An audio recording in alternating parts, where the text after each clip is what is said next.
Less than 24 hours, Georgians will be under a shelter-in-place order. McDonald, though, said he did not know the man was handcuffed and was trying to use his foot to pin him to the ground so he could be handcuffed. If your friends, neighbors, or local organizations are not complying, report them to us.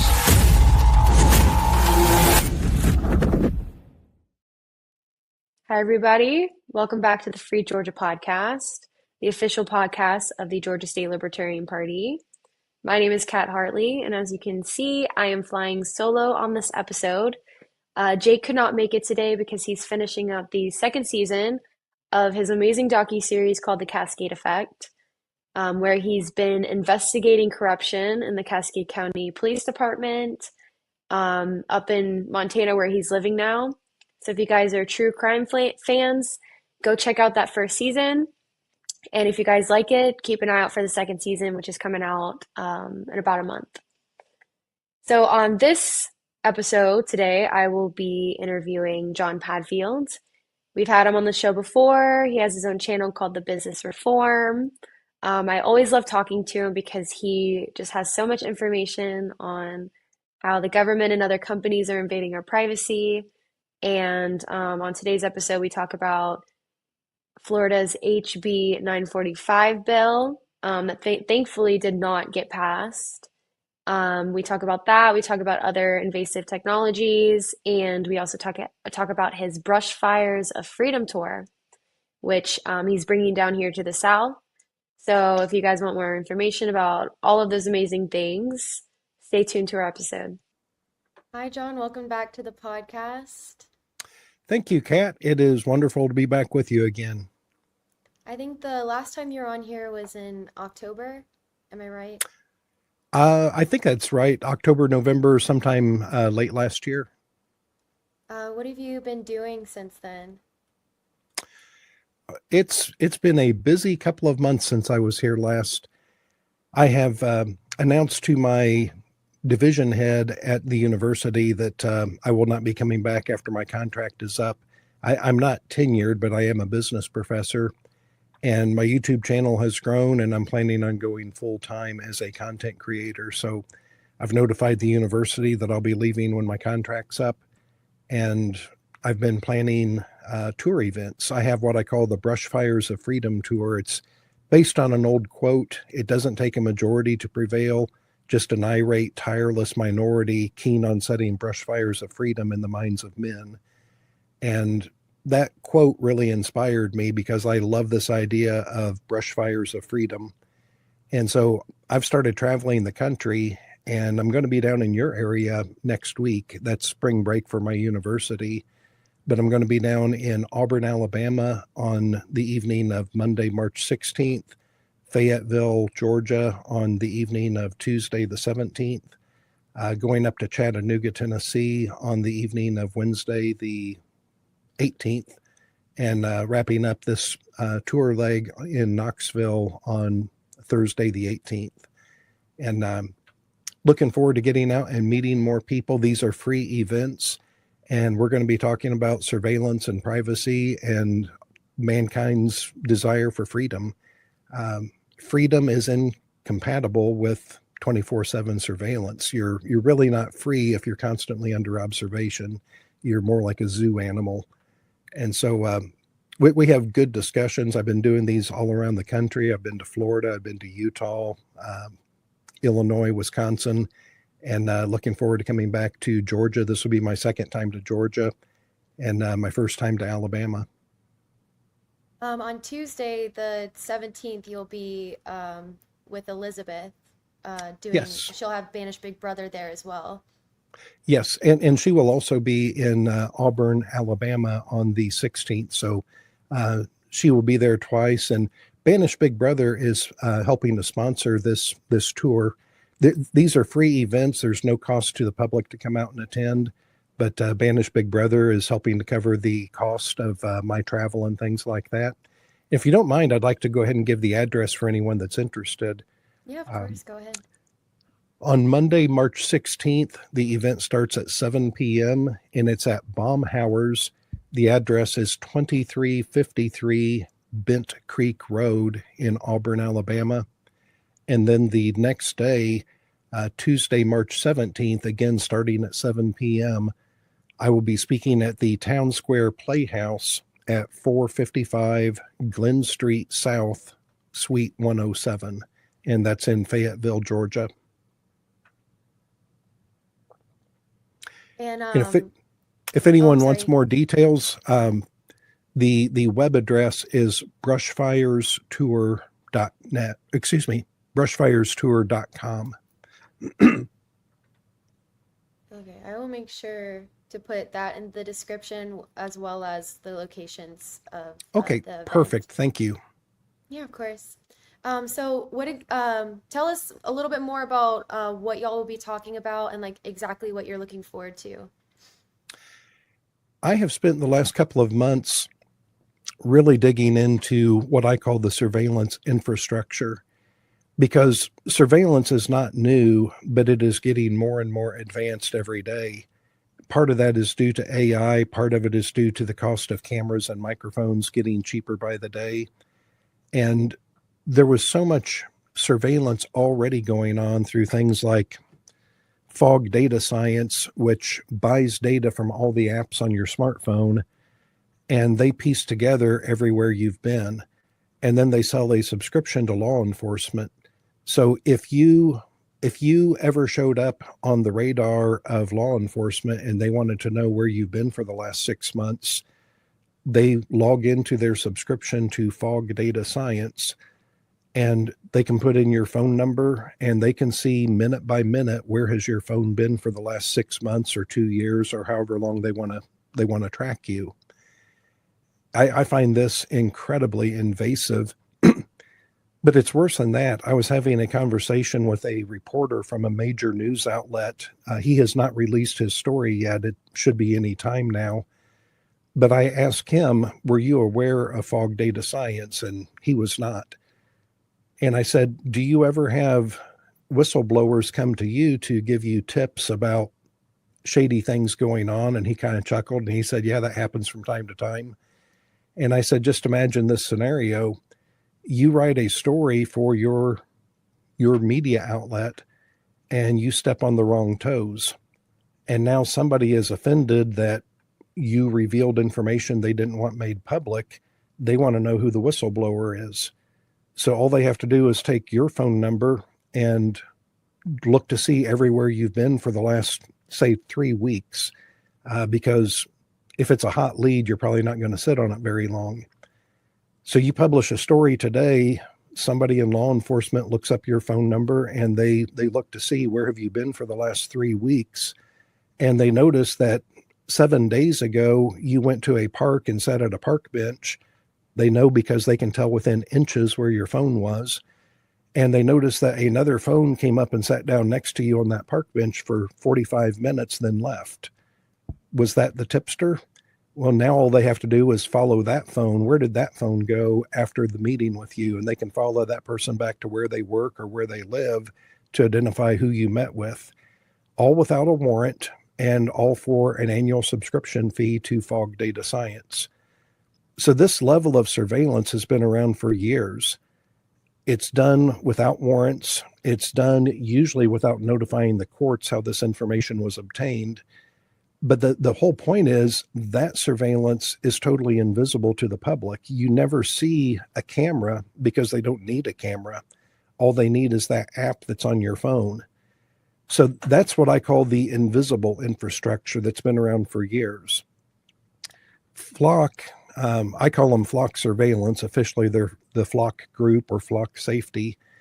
They were the first commonly recognized visible piece of the surveillance infrastructure, because as you're driving down the road and you see flock cameras everywhere, I can't go to work without passing 2 of them.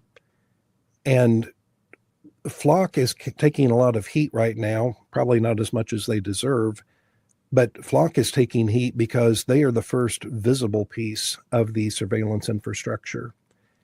And I have been researching what else is out there because people are recognizing Flock and Flock is getting a lot of backlash, but there are other pieces of this infrastructure that people just aren't aware of. I'll give you 2 examples. Are you familiar with something called a halo sensor? HALO. I'm only familiar because I watched your dingo video. Okay. For anyone that's never heard of a halo sensor, there's a very good chance you have seen one and didn't know what it was. Halo sensors look like smoke detectors, and they are typically found in public restrooms. And just pause right there for a second. I have smoke detectors in my house, but what's the likelihood of a fire starting in a restroom? What do you have in a restroom? Tile floors, hard plastic, water, glass. I mean, there's not a lot of flammable things inside of a restroom. If you were an arsonist, the restroom is the worst place in the building that you would want to go to try and start a fire. About the only thing flammable in there is a roll of toilet paper. And even if you lit it, it's going to burn itself out and fall on a tile floor, and that's the end of it. So why do you need smoke detectors in a public restroom? It's not a fire hazard. Well, the reason that they're putting these in there is it's much more than a smoke detector. And I will say it is a smoke detector, but that's only a fraction of what it does. Looks like a regular smoke detector. In addition to detecting smoke, it also detects vape. So if somebody's going into the restroom and vaping, it will detect somebody's vaping. There's also what they call occupancy sensors.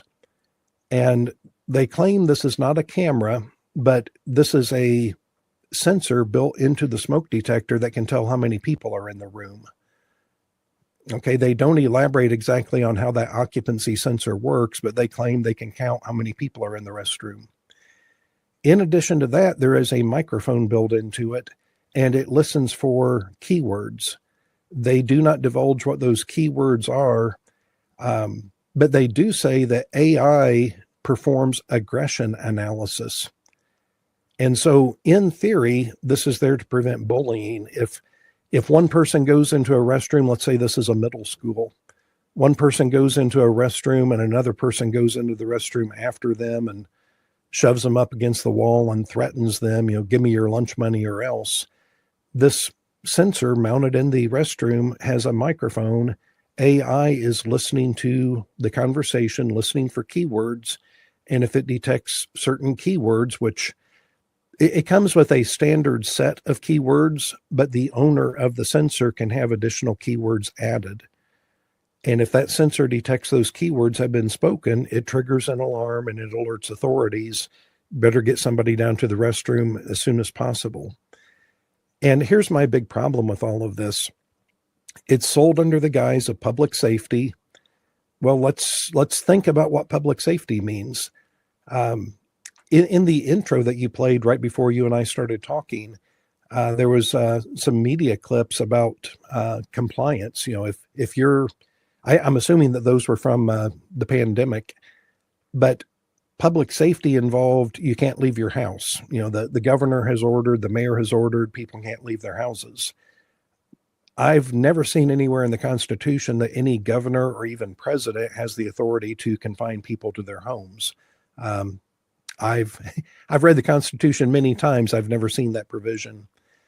But the bottom line is a microphone mounted in a public location like a public restroom, that microphone being analyzed by AI for keywords. What's the limitations on this? Maybe they are listening for violent words or threats. I'm going to kill you. I'm going to beat you up. Maybe they're listening for those keywords. But the fact that you can add additional keywords of your choosing, what other purposes could this sensor be used for? The state of Florida has a bill, and thankfully their legislative session ends today. I'm hoping that this bill does not pass. But Yeah, I was Florida, gonna ask you about that. Can you explain it and then also talk about the language and some of the powers that it creates? absolutely. This is Florida House Bill 945, introduced by a state representative from House District 69 in Florida. Florida is overwhelmingly Republican. When you look at the makeup of their legislature, they're 75, 80% Republican in both the House and Senate. So Republican supermajorities in both chambers. Well, the state representative from House District 69 introduced House Bill 945. And what that bill does, it creates a counterterrorism unit for the state of Florida. And they're going to have offices around the state. And I kind of poke a little bit of fun at them that, somebody needs to do this because nobody at the federal level is trying to track down on terrorism except for Department of Homeland Security. Department of Justice has a counterterrorism section. Department of Treasury has a counterterrorism section. CIA, FBI, Director of National Intelligence. There are literally dozens of federal offices, departments, agencies, bureaus, and task force who are responsible for counterterrorism. But the state of Florida decides they need that. Okay, great use of taxpayer money. But the biggest issue that I have with the bill isn't the creation of the CTU, it's what they're going after. This bill defines a term that I have never seen before called an adversary intelligence entity. That is the exact language in the bill, adversary intelligence entity. And the first time I read those words, in the back of my mind, I'm thinking, are you talking the Russian GRU, the KGB? Adversary intelligence entity, that sounds like, somebody else's version of our CIA. Well, they define what an adversary intelligence entity is. It's any government, non-governmental organization, corporation, business, consortium, group, et cetera, or person. So a single individual can be an adversary intelligence entity. And what does it take for a person to be considered an adversary intelligence entity? It says any business, group, government, et cetera, or person whose demonstrated actions or views or opinions are deemed a threat to the interest of the state. That put a chill down my spine. If I live in Florida, thankfully I don't.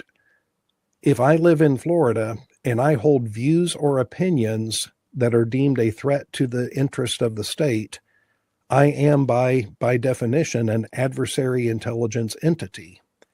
And what does that mean? Well, it means my name goes on a list, and this counterterrorism unit that the bill creates, it says that their task is to analyze pattern of life data to find risk. It authorizes them to arrest people. Now, it doesn't say arrest them for actions they've committed, but if you are deemed a risk from pattern of life data, this bill authorizes you to be arrested. We're going to arrest people for their opinions? I mean, that's the plain reading of the bill. And I've read some media interviews with the author of the bill saying that's not what this is intended for.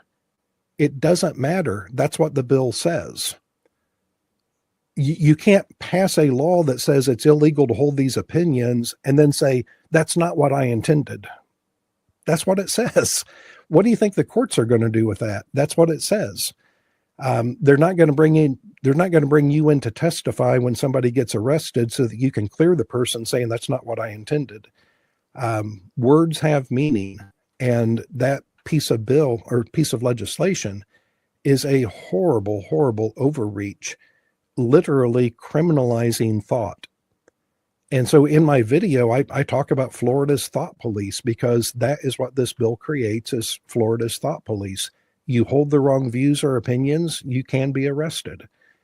And it's scary because in the bill, it specifically says their counterterrorism unit is supposed to use pattern of life data in order to determine who's a threat. Okay, let's explore that term for just a moment. Pattern of life data means, what do you do day in and day out? What is your baseline? And so if flock cameras notice every day you you pass this camera at this time on your way to work, and every afternoon you pass the camera at this time on your way home from work, that's a pattern.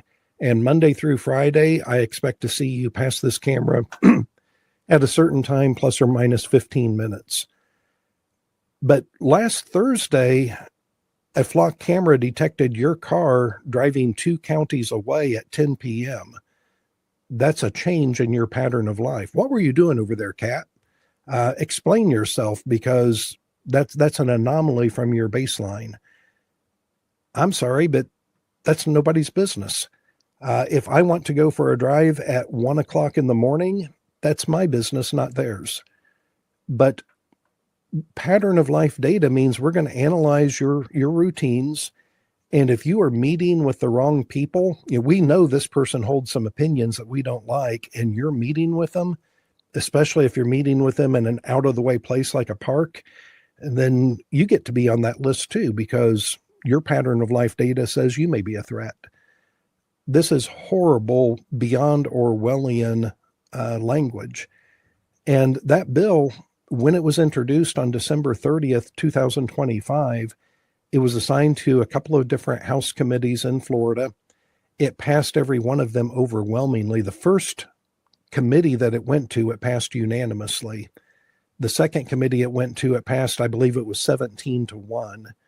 And then the third committee that it went to, it still passed with a majority, but there's a little more opposition to it. It went to a fourth committee, and I have not looked at the bill in the last 2 days, but as of 2 days ago, it was still stuck in committee. And time is getting short because Florida legislature, their session ends today. So if it doesn't become law by the end of the day today, then it's dead until next year. And it looks like there's a good chance that it's going to die today. But this is what I'm talking about in my Brushfires of Freedom Tour. Some people say, well, these flock cameras, they're just there for public safety. If you're not doing anything wrong, you don't have to worry about it. Number one, this bill that was introduced in the Florida House that made it through several committees, you don't have to do anything wrong. The new term, and I'm going to start using this everywhere I go, if you're not thinking anything wrong, you have nothing to worry about. Because you don't have to do anything. Holding the wrong views and opinions has been criminalized, or would have been criminalized, under House Bill 945. In addition to that,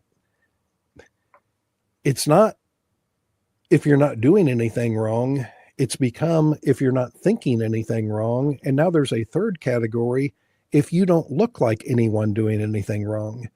Because there have been cases of totally innocent people being arrested because flawed facial recognition said you are this person and there's a warrant out for this person. And so you get arrested because you look like that person. And even though you have a real ID driver's license with that little gold star in the corner, here's my real ID, which is supposed to be absolute solid proof of who I am, but facial recognition said you're this other person, you're still going to jail. And that is not a theoretical. It's happened out in Reno, Nevada. An innocent man was arrested, taken to jail. He had his real ID. He had pay stubs in the car showing his real name. He had all types of other collateral in his wallet, other forms of identification, his work badge and things like that. But the police would not accept the fact because AI facial recognition said with 100% certainty, this person is this other person. And even though he had all of this identification on him, they would not listen to him. He went to jail. You would think that it would have immediately have been dropped once the prosecutor saw the evidence. So the prosecutor decided, let's go ahead and prosecute anyway. Eventually, the case was dropped. But how terrifying. You don't have to do anything wrong. You now don't even have to think anything wrong. Just pray that you don't look like somebody who's wanted. That's ridiculous.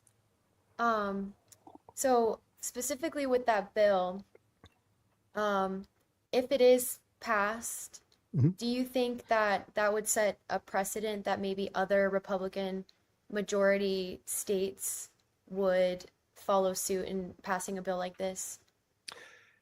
there was a similar bill that was introduced. I'm going from memory now. I believe it was New Hampshire, which really seems out of character That's for New crazy. Hampshire.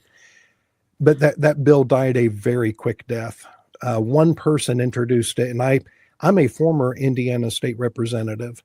Any representative, any senator can introduce any bill. And all it takes is one person to introduce it. But if everyone else thinks that this is a horrible idea, it can die a very quick death. And the other state, like I said, I believe it was New Hampshire, but the other state where similar language was introduced, it was dead on arrival. Did not get passed by any committees. Basically, everyone said that's a horrible idea. Next, let's move on to something else. But if this gets passed in Florida, yes, this could spread to other states. We see this all the time. Somebody has to go first. The state of California last year, I believe it was last October, Governor Newsom signed a bill into law that requires age verification at the operating system level. So it's not just when you go to certain websites. It's not just when you download certain apps. It's got to be built into the operating system, whether it's Mac OS, whether it's Windows. The bill even includes Linux. And that bill was passed by the state of California last October. Now Colorado is doing it. And so bad ideas have a tendency to spread. And what may still pass in Florida, you're never safe while the legislature's in session. I learned that a long time ago. Your rights are never safe while the legislature's in session. But if that bill doesn't turn into law today, people in Florida are at least safe until next January. That's crazy. When I watched that video, I was just like, my mind was kind of blown. So the other video that I watched that you just, what were you going to say? If I could just add one more thing about that video. In that video, I trace, where did this come from? The state representative who introduced this bill was financially supported by a private prison company called the Geo Group. The Geo Group has a long, long history of scandals and human rights abuses, from using toxic chemicals inside of the prison to they just last month, they lost a case before the U.S. Supreme Court related to a forced labor program they had. Think about the money-making potential here. You have 1,000 inmates in your prison. You can put them to work doing work for outside companies, and you only have to pay them $1 a day. And if they don't agree to work, you can throw them in solitary confinement. That sounds a lot to me like slave labor. You have somebody that's in prison against their will. They didn't volunteer to go there. But while they're in prison, you can force them to work or throw them in solitary confinement. What do you think they're going to choose?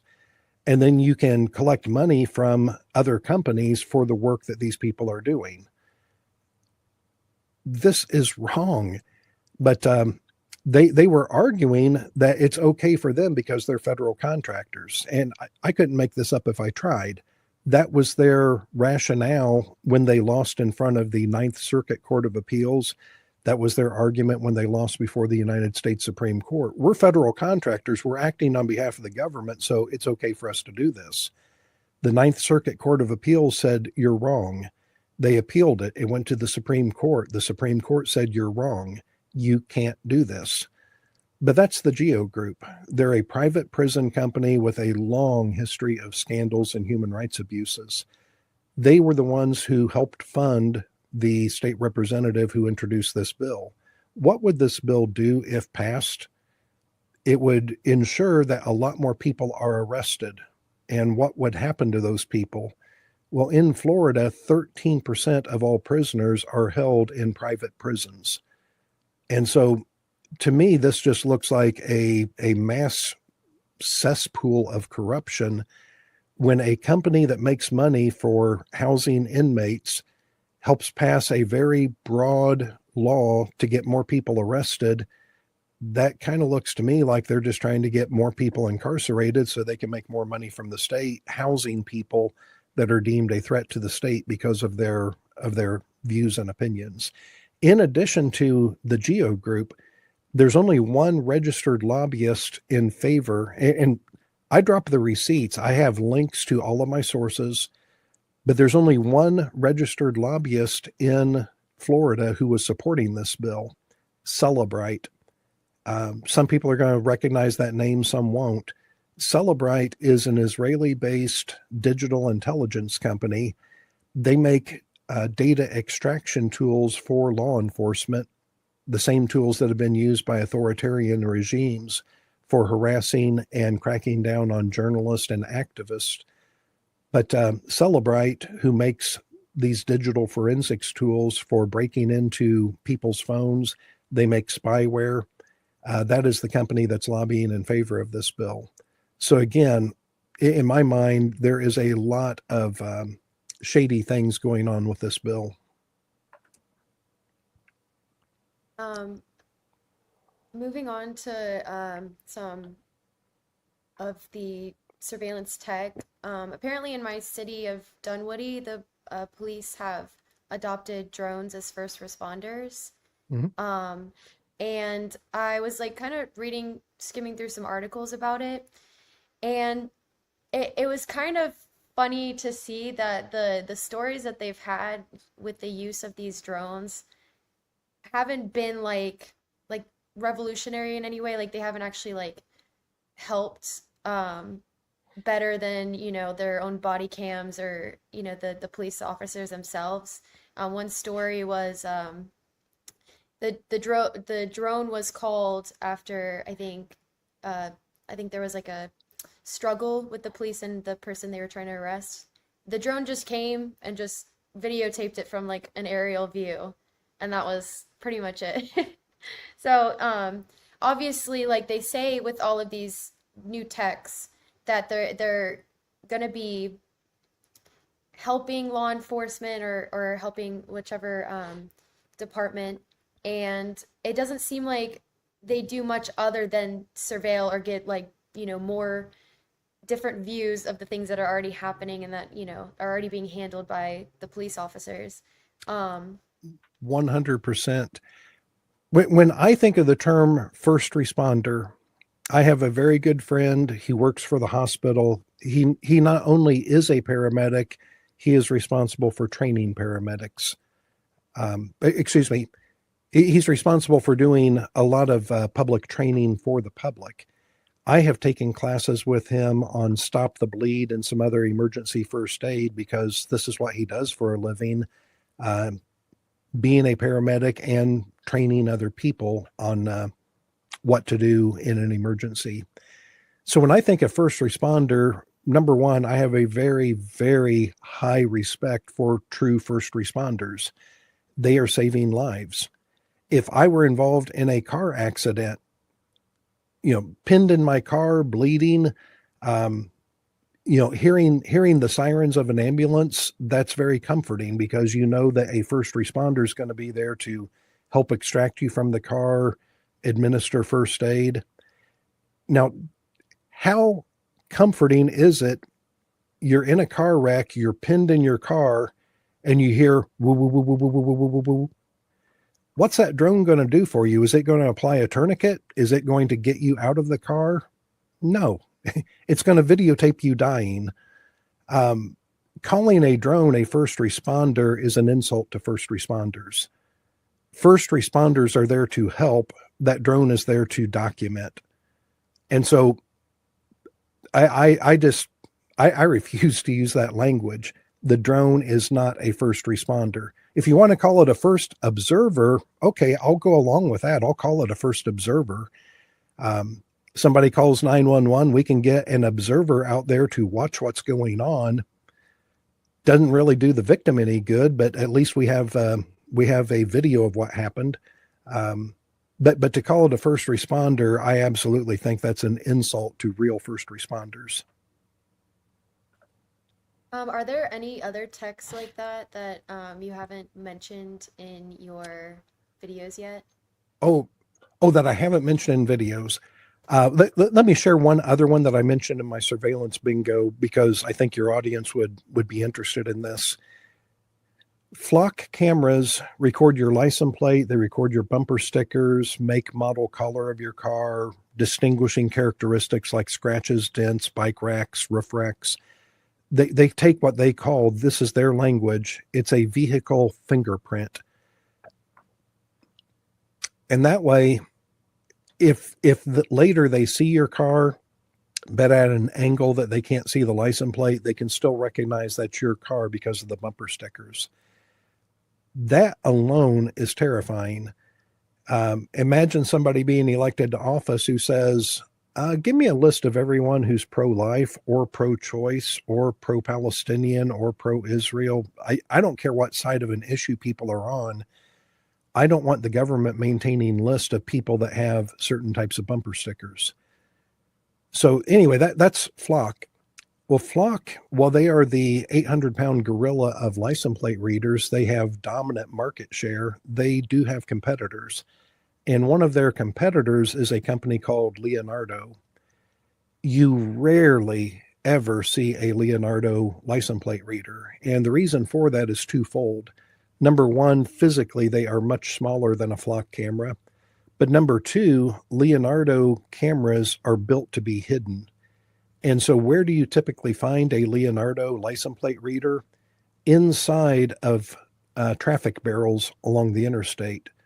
So when the interstate narrows down to one lane and you see these barrels every so often, there will be a Leonardo license plate reader inside of one of the barrels.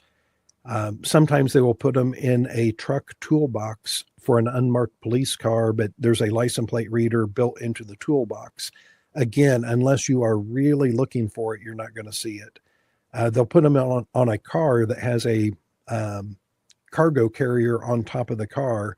There'll be a little window cut out in the cargo carrier with a camera in it. So that's Leonardo. They make license plate readers. But wait, there's more. In addition to the license plate readers, they have a product called Signal Trace. Signal Trace is an antenna array. And what it does, as a car passes the license plate reader, if it is equipped with Signal Trace, it is scanning everything inside of your car. So I've got a smartwatch. This smartwatch has Bluetooth built into it. As I drive by Signal Trace is, the license plate reader is capturing the license plate of my car. Signal Trace is picking up the unique ID of my smartwatch, and it's tying them together. This watch belongs to this license plate. My AirPods are Bluetooth. They have a unique identifier with them. So my Bluetooth AirPod headphones, they are associated with my license plate. My laptop, if I had a pacemaker, if I had a continuous glucose meter, if I had a dog that had a chip in it, anything that you have that emits a electronic signal gets picked up by Signal Trace and associated with your license plate. So if there were a Signal Trace that I drive by every day on my way to work, Signal Trace is sitting there cataloging every electronic device in my car. And you might think, well, what are they doing that for?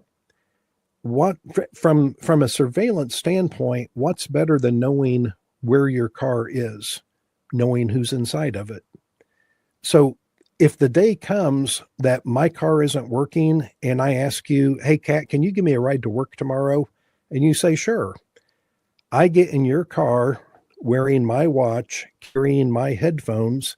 We drive by one of these sensors, and the sensor says, Jon Padfield must be in Kat's car because that license plate belongs to Kat, but that watch and those headphones belong to Jon Padfield. We now have known associates. So in the future, if you or I ever wind up on that list of adversary intelligence entities, and the government says, we're looking for Jon Padfield, but he's not at home right now. Where else should we look? Well, his list of known associates includes Kat because she gave him a ride to work. this sounds like science fiction, but this is what's being done right now. This is how you find people. Ring doorbell cameras. If I had a Ring doorbell camera, which I did many years ago before they were purchased by Amazon, I threw it away a long time ago. But if I have a Ring doorbell camera and you ever come to my house, now Ring has known associates, because Ring knows that doorbell is mounted at my house and it knows where I live, and it saw you coming into my house. And if you stayed for an hour, it's going to say, well, obviously these two people know each other. You normally don't let strangers into your house for an hour. And so again, this is feeding the surveillance infrastructure. We can start mapping known associates. John has to know Kat because Kat gave him a ride to work one day and she's been at his house before. So here's our known associates. If we're ever looking for one person and we can't find them, here's the other people that we're going to start looking at to see where that person might be. It is so hard because I feel like the arguments that people can make for, the safety of the technology and how, if someone was kidnapped or someone stole something, anything like that, that these technologies would help a lot. And I know you probably get asked this question a lot, and I feel like I probably asked you this before, but like that trade-off, a lot of people would say it to save, that girl that got kidnapped, it would be worth, all my information and being tracked all the time. The answer that I have to that, and I do not mean to sound calloused, but what would be the quickest way of getting all criminals off the street? Let's do away with judges and juries. If you're accused of a crime, just sentence you to prison, because there's a chance you're guilty. And if we just do away, I mean, juries get it wrong sometimes. Sometimes they fail to convict guilty people. So let's pull the human element out and let's go to something like that Chris Pratt movie that came out in January called Mercy, where AI becomes the judge. Because we have this video that says this person did such and such, we can let AI replace our judges and juries. I'm not for that. But the point is, our system was designed to favor the accused. Why do 12 people have to agree someone's guilty before they're convicted? All it takes is one of 12 people to say, I'm not convinced, and the defendant goes free. That is done to protect the rights of the innocent. And some of our founding fathers made the comment, I would rather 100 guilty people go free than one person be wrongfully convicted. And so we're given 12 chances. All you have to do is demonstrate reasonable doubt to one of 12 jurors for a person to be acquitted. So the idea of, well, all of this surveillance is there to protect us. In some cases, that's true. But let's look at how many times this surveillance infrastructure is abused. In Florida, 2 police officers have been arrested. And this is another one of those things. If 2 have been arrested, there's probably 100 that have broken the law that didn't get caught. Because what do we know about police? When they break the law, oftentimes they get away with it. And I'm not saying all cops are bad, not saying that at all. But realistically, if 2 cops have actually been arrested, do you think they're the only 2 that are breaking the law? The 2 that have been arrested in Florida, the 5 or 6 that have been arrested in Georgia, the officers, it's a national problem. Wisconsin, Kansas, many states, there have been officers arrested for misusing this technology. And so when officers are using this technology to stalk ex-spouses or stalk ex-girlfriends, there's crimes being committed there too. And one other argument I would make, Flock, and that's just one company out of many, many companies involved in the surveillance infrastructure. Flock is worth $7.5 billion at the last estimate. And that's because they have over 100,000 cameras up. Those 100,000 cameras, people are paying $3,500, $4,000 per year a piece for those. So you're talking about hundreds of millions of dollars being spent on surveillance. What if, rather than putting all the surveillance in place, what if we spent that same hundreds of millions of dollars putting more officers on the street? Would that also bring crime down without creating constitutional issues about tracking where everyone goes and what everyone does? So I'm not against public safety. No rational person is against public safety. But it's a question of, there is this much money to go around. We could use that money for hiring more officers that could actually be first responders, that could actually help someone when they're dispatched. Or we could put that money into surveillance so that we can track where everyone goes all the time, so we can watch people bleed out because our first responder doesn't have anything but a camera. We can watch people bleed out, but that drone is not going to put a tourniquet on anyone. It's not going to pull anyone out of a burning car. So these are just some of the thoughts that come to my mind. Yes, some of this technology under some circumstances can help reduce crime. The statement that's been made by the CEO of Flock is just blatantly false. His statement, and I quote, "We know cameras prevent crime." Great. Police no longer need body armor. Police no longer need firearms because they have a body cam. No one's going to attack a cop wearing a body cam because cameras prevent crime. That's ludicrous. Cameras do not prevent crime. If cameras prevented crime, you would not turn on the evening news and see a crime take place. Jurors would never see video evidence of a crime taking place because the presence of the camera would have prevented the crime. Obviously, that is a false statement. Cameras do not prevent crime. Sometimes video evidence from a camera can help catch who did it, but that's different than saying it prevented the crime. So anyway, that's my thoughts on this. Is there an upside? Yeah, there is an upside, but in my opinion, it does not exceed the downside. Well, that was all the questions that I had for you.